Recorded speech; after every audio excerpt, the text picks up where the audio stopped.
Good evening, welcome to big debate. నేను రాజేశ్వరి. ఇప్పుడంతా ఎన్నికల ప్రచారం నడుస్తోంది. అన్ని పార్టీలు కూడా ప్రచార రంగంలో దూసుకుపోతున్నాయి. అట్ ద సేమ్ టైం ప్రజలపైన వరాల జల్లు కురిపించేందుకు మేనిఫెస్టో రూపంలో ఎన్నెన్నో హామీలు ఇచ్చేస్తున్నాయి. అటు కేంద్రంలో చూసుకుంటే సంకల్ప్ పేరుతో, అలాగే బీజేపీ మోదీకి గ్యారంటీ పేరుతో బీజేపీ మేనిఫెస్టో రిలీజ్ చేస్తే, న్యాయయాత్ర పేరుతో అలాగే కాంగ్రెస్ పార్టీ మేనిఫెస్టో రిలీజ్ చేసింది.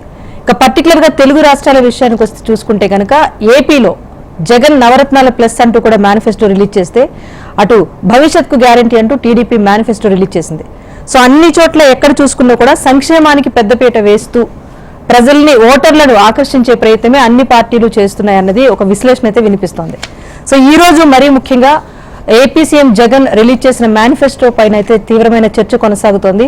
ఇప్పటికే టీడీపీ మేనిఫెస్టో రిలీజ్ చేసింది. కూటమి ఏర్పాటు తర్వాత వచ్చే మేనిఫెస్టో ఇంకా అద్భుతంగా ఉండబోతోంది అని చెప్పేసి వార్తలు కూడా గుప్పుమంటున్న నేపథ్యంలో అసలు మేనిఫెస్టోలు ప్రకటన అనేది ఆ పార్టీలకు గెలుపు కోసం ఎంతవరకు ఉపయోగపడుతుంది? ప్రతి పార్టీ రిలీజ్ చేసే మేనిఫెస్టోలను ఓటర్లు నమ్మే పరిస్థితి ప్రస్తుత కాలంలో ఉందా? నిజంగా మేనిఫెస్టోలు అనేవి ఓట్లు రాలుస్తాయా? పార్టీలకు అధికారాన్ని ఇవ్వబోతున్నాయా? అసలు మేనిఫెస్టో రాజకీయం ఎలా కొనసాగుతుంది? దీనిపైన ఇవాళ డిబేట్ మనం కొనసాగిద్దాం. పార్టిసిపేట్ చేస్తున్నారు ప్రముఖ జర్నలిస్ట్ ఉప్పాల లక్ష్మణ్ గారు ఉన్నారు మనతో పాటు. నమస్తే లక్ష్మణ్ గారు. అలాగే టీడీపీ జాతీయ అధికార ప్రతినిధి ప్రొఫెసర్ జ్యోత్స్న గారు కూడా జాయిన్ అయ్యారు. జ్యోత్స్న గారు నమస్తే. ఎస్ జ్యోత్స్న గారు చెప్పండి. ఇప్పటికే మేనిఫెస్టోల రూపంలో రాజకీయ పార్టీలన్నీ కూడా రిలీజ్ చేస్తున్నాయి, ప్రజలకు హామీలు ఇస్తున్నాయి వరుస పెట్టి గెలిపే లక్ష్యంగా. సో టీడీపీ సూపర్ 6 పేరిట కూడా ఒక మేనిఫెస్టో రిలీజ్ చేసింది. ఆ తర్వాత చాలా విమర్శలు వచ్చాయి. ఈ రోజు వైసీపీ కూడా మేనిఫెస్టో రిలీజ్ చేసింది. చెప్పండి, మీ పార్టీ పరంగా చూసుకుంటే 2014 మేనిఫెస్టోతో కంపేర్ చేస్తూ కూడా వైసీపీ అధినేత సీఎం జగన్ కూడా ప్రచార సభల్లోనే హోరెత్తించిన అంశం మనం చూసాం. చేశాడా? నో అయితే ఇలా ఇలా ఇలా అంటూ అని చెప్పేసి ఆయన జనంలోకి బాగా తీసుకువెళ్లారు. సో ఇప్పుడు ఈ రోజు ఆయన రిలీజ్ చేసిన మేనిఫెస్టో కేవలం క్రెడిబిలిటీ మీదనే, విశ్వసనీయత ప్రధాన అంశంగా తీసుకుని నవరత్నాలు ప్లస్ అంటూ కూడా ఆయన రోజు ఒక మేనిఫెస్టో రిలీజ్ చేశారు. సో చెప్పండి, ఇప్పుడు టీడీపీ రిలీజ్ చేసిన మేనిఫెస్టో విషయంలో కానీ, వైసీపీ రిలీజ్ చేసిన మేనిఫెస్టో విషయంలో కానీ ఏం చెప్తారు? ముందుగా మీకు ప్యానెల్ లో ఉన్నటువంటి పెద్దలకి, ప్రేక్షకులకి అందరికీ నమస్కారాలమ్మా. నమస్తే. మీరు ఇందాక మాట్లాడుతుంటేనంటే ఆ పదం జగన్మోహన్ రెడ్డి గారు మాట్లాడారు అనంటేనే నాకు నిజంగా కూడా కొంచెం నవ్వొచ్చిందమ్మా. విశ్వస్త అనేటువంటి పదం మాట్లాడారని అనేదో ఆయన మాట్లాడారని చెప్పి మీరు మాట్లాడారు. ఇప్పుడు ఏమంటాను అంటే 2010 విశ్వసనీయత అనేటువంటి పదం జగన్మోహన్ రెడ్డి గారు వాడారు అని చెప్పి మీరు చెప్పారు ఇప్పుడే. Credibility okay. So that is something that really అంటే నిజంగా కూడా నవ్వొచ్చేటువంటి అంశం. జగన్మోహన్ రెడ్డి గారి నోట్లోంచి విశ్వసనీయత అనేటువంటి మాట రావడం. సరే, మేనిఫెస్టో వాళ్ళు రిలీజ్ చేశారు కాబట్టి మీరు ఇందాక అన్నట్టుగా సూపర్ 6 అనేటువంటిది మేము ఒక ప్రిలిమినరీగా మేనిఫెస్టో అనేటువంటిది ఇచ్చాం, గోయింగ్ టు డూ అనేటువంటి చెప్తాం. ఫైనల్ గా మా మేనిఫెస్టో రేపు 30వ తారీఖున ఎప్పుడో మా ఉమ్మడి మేనిఫెస్టో, ఎందుకంటే మేము కూటమిగా పోటీ చేస్తున్నాం కాబట్టి ఉమ్మడి మేనిఫెస్టో కూడా మేము ఇవ్వబోతున్నాం, ఆల్ పార్టీస్ పుట్ టుగెదర్. ఇక్కడ మీరు ఎలక్ట్ ఇవాళ రోజున జగన్మోహన్ రెడ్డి గారి మేనిఫెస్టో గురించి మనం మాట్లాడుకుందాం.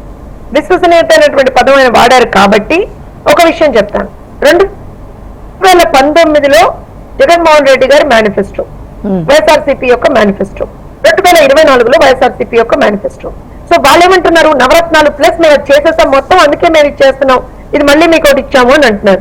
అందులో ఆల్మోస్ట్ ఆ రోజున వాళ్ళు ఏవైతే ట్రంప్ కార్డులుగా వాడినటువంటి కొన్ని అంశాలు ఉన్నాయో, అంటే అది మద్యపాన నిషేధం కావచ్చు, సిపిఎస్ రద్దు కావచ్చు, ఉద్యోగాలు కావచ్చు, లేకపోతే ఎస్సీ ఎస్టీలు బీసీలకు సంబంధించినటువంటి నిధులకు సంబంధించినటువంటి అంశం కావచ్చు, ఇలా మనం తీసుకుంటూ చాలా ఉన్నాయి. సో అవన్నీ ఎక్కడికి అనేటువంటి అయితే ఖచ్చితంగా మాట్లాడాల్సినటువంటి పరిస్థితి ఏర్పడుతుంది కదమ్మా. సో అవి వాళ్ళు ఎందుకు దాని గురించి ఆన్సర్ చేయట్లేదు? ఎందుకంటే మద్య నిషేధం చేయకపోతే అసలు ఓట్లే అడగమన్నారు వాళ్ళు. మేము అధికారంలోకి వచ్చిన వారం రోజుల్లో సిపిఎస్ రద్దు చేసేస్తామన్నారు వాళ్ళు. సో ఇది ఈసారి మేనిఫెస్టోలో వాటి గురించి చూసేలేదు. సరే మీరు చేయలేకపోయారు, కానీ వాటి గురించి చూసి ఉండాలి ఏదో ఒకటి. అదనంగా యాడ్ చేయాలి, ప్లస్ అనేది చేసాము ఇంకా చేస్తామని చెప్పాలి. అదనంగా యాడ్ చేశారు అంటున్నప్పుడు ఎలా చేయాలి దాన్ని? మేము ఇంతవరకే ఇప్పుడు ఫర్ ఎగ్జాంపుల్ మీ అందరికీ గుర్తుంటే అమ్మా, వాళ్ళ మెయిన్ ఆరోపణ మా మీద ఏంటి, 2014 నుంచి 2019 వరకు మేము రైతులకి రుణమాఫీ అని ఏదైతే చెప్పామో అది చేయలేకపోయాం అనేటువంటిది వాళ్ళ ముఖ్యమైనటువంటి ఆరోపణ మా మీద. మేము 2019 ఎలక్షన్లకు వెళ్ళినప్పుడు ఏ అంశాల్లో ఎంత మేరకు మేము రైతు రుణమాఫీ చేశాం, ఇంకా ఎంత బాకీ ఉంది, ఎంత చేయబోతున్నాం అనేటువంటి చాలా క్లియర్ గా మేము చెప్తాను. మేమేం పారిపోలేదే, మేము ఆ విషయాన్ని తీసి పక్కన పెట్టలేదే. సో ఇవాళ నేను ఏమంటానంటే సంపూర్ణ మద్యపాన నిషేధం చేస్తే తప్పించి నేను ఓట్లు అడగను అక్క చెల్లెమ్మల నుంచి అని చెప్పినటువంటి ముఖ్యమంత్రి గారు ఇవాళ రోజు మద్యపాన నిషేధం గురించి ఒక్క ఊసి కూడా ఎత్తలేదే. అలానే మీరు తీసుకోండి, అమ్మఒడే తీసుకుందాం. లాస్ట్ టైం ఏం చెప్పారు, ఆ రోజు ఏం చెప్పారు ఆయన, ప్రతి ఇంట్లో ఎంతమంది బిడ్డలుంటే అంతమంది బిడ్డలకి 15,000 రూపాయల చొప్పున మేము ఇస్తామన్నారు. ఇవాళ ఏం చెప్తున్నారు, దాన్ని 2,000కి పెంచుతున్నాం, 17,000 చేస్తున్నాం. కానీ వాళ్ళు ఒరిజినల్ గా ఇచ్చేది 13,000 కదమ్మా. సో ఐడియల్లీ వాళ్ళు రేపు పొద్దున 15,000 ఇస్తున్నారు మళ్ళా, అంతే కదా. సో దాని క్లియర్ కదా, 15,000 ఇస్తూ 2,000 వెనక్కి తీసుకున్నారు, 13,000 ఇచ్చేవారు. ఇప్పుడు 15,000 తల్లికి ఇస్తూ 2,000 ఖర్చులకని చెప్పారు. అది క్లారిటీ ఇచ్చారండి, 17,000 కదా. అంతే కదా. ఏ రాయితేనమ్మా నెట్టుకోవడానికి ఏ రాయితే ఉంది అక్కడ, వాళ్ళు చెప్పారు అదే విషయం. కానీ నేనేమంటానంటే దాంతో పాటుగా 3 రాజధానులకు సంబంధించినటువంటి అంశం, అది కూడా అంశమే కదా, వాళ్ళు తీసుకొచ్చినటువంటి అంశమే కదా. దాని మీద ఏమైనా క్లారిటీ ఉందా అంటే రాష్ట్రంలో మేము 3 రాజధానులు కట్టి తీరుతాం అనే, ఎందుకంటే అది వాళ్ళు ఎన్నికలు అయిన తర్వాత వాళ్ళు తీసుకున్నటువంటి యూటర్న్ కదా. ఎన్నికలకు ముందర వాళ్ళు అమరావతి రాజధాని అన్నారు, ఎన్నికల తర్వాత వాళ్ళు తీసుకున్నటువంటి యూటర్న్ ఏంటి, మాకు 3 రాజధానులు అన్నారు. సో ఈ ఎన్నికల మేనిఫెస్టో ఏదైతే ఉందో దర్ ఇస్ నో క్లారిటీ. మీరు ఒక రాజధాని కడతారా, 3 రాజధానులు కడతారా, అసలు రాజధాని కడతారా కట్టరా, 5 సంవత్సరాలు అయితే కట్టలా, సో కడతారా కట్టరా, దానికి సంబంధించినటువంటి క్లారిటీ లేదు. దాంతో పాటుగా ఏదైతే ఇవాటి రోజున రైతులకు సంబంధించినటువంటి అంశం ఉంది, వాళ్ళు ఏమన్నారు అంటే రైతు భరోసా ఏదైతుందో మేము కొంచెం పెంచుస్తున్నాం అది ఇది అని చెప్తున్నారు. But at the end of the day real గా కూడా ఎంతమంది లబ్ధిదారులకు వీళ్ళు నిజంగా ఇవాళ రోజున పథకాలను చేర్చారు అనేటువంటిది ఇంపార్టెంట్. ఇవాళ పెన్షన్ల విషయానికి కూడా వద్దామమ్మా. పెన్షన్ల విషయానికి వస్తే తెలుగుదేశం పార్టీ చాలా క్లియర్ గా మా సూపర్ 6 లోనే చెప్పాం కదా, మేము 4,000 రూపాయలు పెన్షన్ మేము చేస్తున్నామని చెప్పాం కదా మొన్న కూడా. సో వాళ్ళు ఇప్పుడు ఏమంటున్నారు, 28, 29లో 250 రూపాయలు 250 రూపాయలు మాత్రమే పెంచుతామని చెప్తున్నారు. లాస్ట్ టైం చెప్పినటువంటి మాటని తప్పుతూ చెప్పారు. నేను ఏమంటున్నా అంటే వాళ్ళు నిజంగా కూడా ఇవాళ రోజున ఏదో మేనిఫెస్టో రిలీజ్ చేయాలి అంటే ఒకటి, ఇప్పుడు బహిరంగ సభల్లో మేమంతా సిద్ధం సభల్లో జగన్మోహన్ రెడ్డి 99% హామీలు అమలు చేశామని చెప్పేసి ఆయన చేస్తున్నారు. సో మీరు లేవనెత్తిన ఏ అంశాలు అయితే ఉన్నాయో వాటి గురించి మద్యపానం గానీ, సిపిఎస్ రద్దు గానీ, రాజధానుల అంశం గానీ మేనిఫెస్టోలో అయితే కొత్తగా లేదు, ఇది యాక్సెప్టబుల్ వర్డే. సో 99% హామీల అమలు అనేది జరగలేదు అంటారు. నేను మీ ఛానల్ సాక్షిగా వైఎస్ఆర్సీపీలో ఉన్నటువంటి నాయకులకి, సాక్షాత్తు జగన్మోహన్ రెడ్డి గారికి, అయ్యా నేను నంబర్లతో సహా ఫ్యాక్ట్స్ అండ్ ఫిగర్స్ తో సహా నేను రెడీ, చర్చకి ఎక్కడికి రమ్మంటే అక్కడికి వస్తాం. మీరు ఇచ్చినటువంటి హామీలు 2019లో మీరు ఇచ్చినటువంటి హామీలు మొత్తం 730 హామీలమ్మా. వాళ్ళు మేనిఫెస్టో, వాళ్ళ పాదయాత్ర అన్ని కలుపుకొని, నవరత్నాలు అన్ని కలుపుకొని 730 హామీలు మీరు రాసుకోండి విషయం. వాళ్ళు మొత్తం ఇచ్చినటువంటి హామీల్లో 85% వాళ్ళు కంప్లీట్ చేయలేదు, 85% వాళ్ళు కంప్లీట్ చేయలేదు.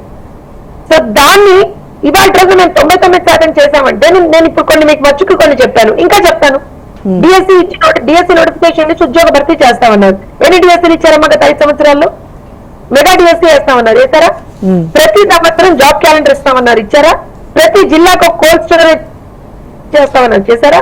ఎక్కడెక్కడైతే బ్యాక్లాగ్ పోస్టులు ఉన్నాయో వాటన్నిటిని భర్తీ చేస్తామన్నారు, చేశారా? ఏవైతే ఎక్కడైతే ప్రజలకు సంబంధించినటువంటి కొన్ని అంశాలు ఉన్నాయో, అది అంటే ఉద్యోగ అమలు కానీ ఇవన్నీ ప్రాపర్ గా చేస్తామన్నారు, చేశారా? ఇలా నేను మీకు ఇప్పుడు చెప్పుకుంటూ పోతే probably 1 hour will also be not sufficient వాళ్ళ ఫెయిల్యూర్స్ చెప్పడానికి. సో ఇప్పుడు నవరత్నాలు ప్లస్ అనేది మీరు యాక్సెప్ట్ చేయట్లేదు? నవరత్నాలకే దిక్కులేదు తల్లి, ఇంకా నవరత్నాలు ప్లస్ ఎక్కడదంటున్నా. మరి వైసీపీ నుంచి అడిగిన రైతు రుణమాఫీ గానీ, డ్వాక్రా పొదుపు సంఘాల రుణమాఫీ గానీ, మహాలక్ష్మి పథకం గానీ, ఇంటికొక ఉద్యోగం గానీ, ఇవన్నీ 2014లో టీడీపీ ఇచ్చిన హామీలు కదా, అవి కూడా నెరవేరలేదని వాళ్ళు ప్రశ్నిస్తున్నారు కదా, వాటికేంటి సమాధానం? నేను అదే చెప్తున్నాను.